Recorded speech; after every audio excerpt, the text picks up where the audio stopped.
Je suis le principal du Collège Marac depuis maintenant 1 an et demi, après avoir été dans d'autres établissements scolaires dans le département des Pyrénées-Atlantiques. Et effectivement, depuis 1 an et demi, je suis ce qu'on appelle le principal du Collège Marac. Collège Marac qui est une véritable institution bayonnaise. Ça paraît bizarre, mais si tu me crois pas, hey, tard ta gueule à la récré. J'ai 10 ans. Ah, c'est une institution qui remonte au Troisième Empire. On est en 1802. Il y a une nouvelle loi qui instaure la création des lycées pour remplacer ce qu'on appelait les écoles royales à l'époque. Et en 1816, une décision est prise de créer à Bayonne un lycée. C'était pas si évident que ça parce qu'on crée les lycées dans les plus grandes villes.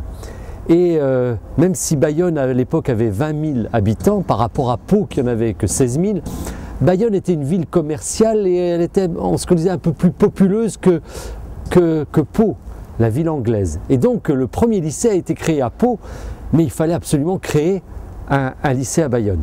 1816, il a fallu 60 ans pour obtenir le lycée, avec des arguments qui ont été avancés au bout des 60 ans. D'abord, la rivalité avec Pau. Il faut un lycée à Bayonne. Et puis il y a aussi, Bayonne était commercial, donc il faut pour ces commerces avoir un lycée assez important pour leurs enfants. Et la proximité de l'Espagne pour faire venir les Espagnols à Bayonne. Et donc en 1879, eh bien ça y est, le lycée ouvre ses portes, il est inauguré. Alors Jules Ferry, qui était à l'époque le ministre de l'instruction publique, devait venir et puis au dernier moment il est retenu à Bordeaux. Il envoie son délégué de l'enseignement scolaire et le premier proviseur qui s'appelait Monsieur Lecointre, devant les 200 élèves, il y avait 200 élèves à l'époque, eh bien inaugure le lycée de Bayonne, qui sera un lycée international jusqu'en 1932, puisqu'effectivement il accueillait des élèves espagnols. Mais entre-temps, il y a eu la Grande Guerre, et au moment de la Grande Guerre, le lycée de Bayonne est devenu un hôpital militaire. Très vite, il reprend ses activités, il augmente en effectifs. 1950, il faut de nouveaux bâtiments, et bien c'est les nouveaux bâtiments dits des années 50 et 60, un bâtiment scientifique, un bâtiment pour accueillir d'autres salles de classe.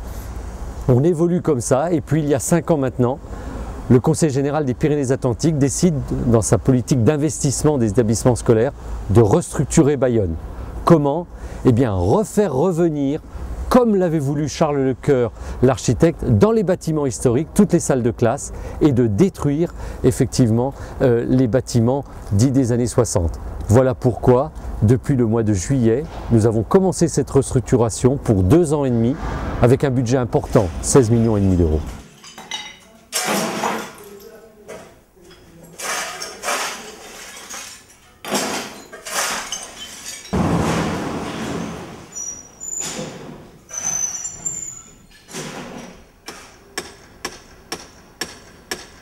Alors au départ c'était un lycée parce qu'il n'y avait pas de collège, c'était un lycée parce que il fallait pouvoir scolariser les enfants des notables de la ville.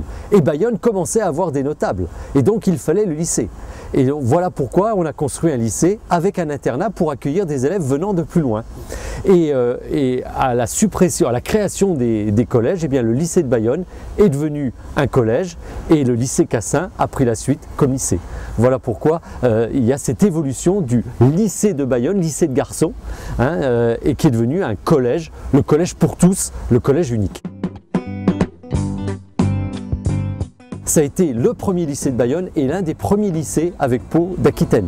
Voilà pourquoi il y a cette architecture. Et d'ailleurs, je dois dire qu'on parle beaucoup du lycée Louis-le-Grand à Paris, mais le lycée Louis-le-Grand n'est qu'une pâle copie du lycée de Marac, puisqu'effectivement Charles Lecœur, qui a construit ce collège, l'a construit avant de construire ensuite Louis-le-Grand à Paris et Montaigne à Paris. Comme quoi, effectivement, Bayonne donne l'exemple aux Parisiens. J'ai 10 ans, je vais à l'école et j'entends de belles paroles doucement.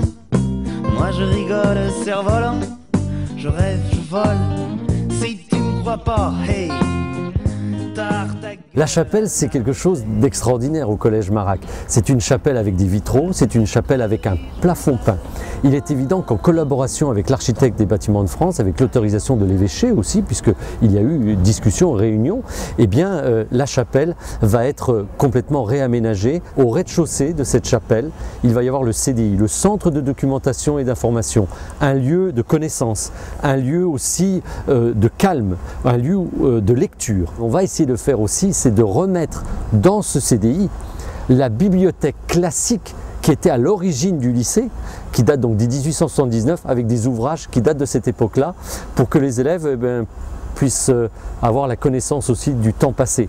Car oui, l'architecture rappelle le passé, mais l'éducation est au présent et à l'avenir. C'est ça qui est important pour que le Collège Marac soit le collège de tous et le collège de chacun.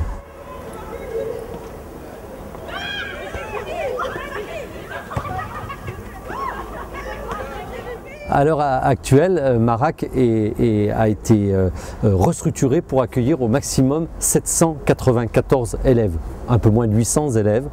Et le Collège Marac, c'est presque 160 adultes, différents personnels, des enseignants, des personnels de direction, des assistantes sociales, médecins scolaires, etc., mais aussi des personnels A2T2E. C'est une communauté éducative importante qui permet d'emmener les enfants le plus loin possible. C'est le plus grand collège de Bayonne et c'est un des plus gros collèges du département des Pyrénées-Atlantiques.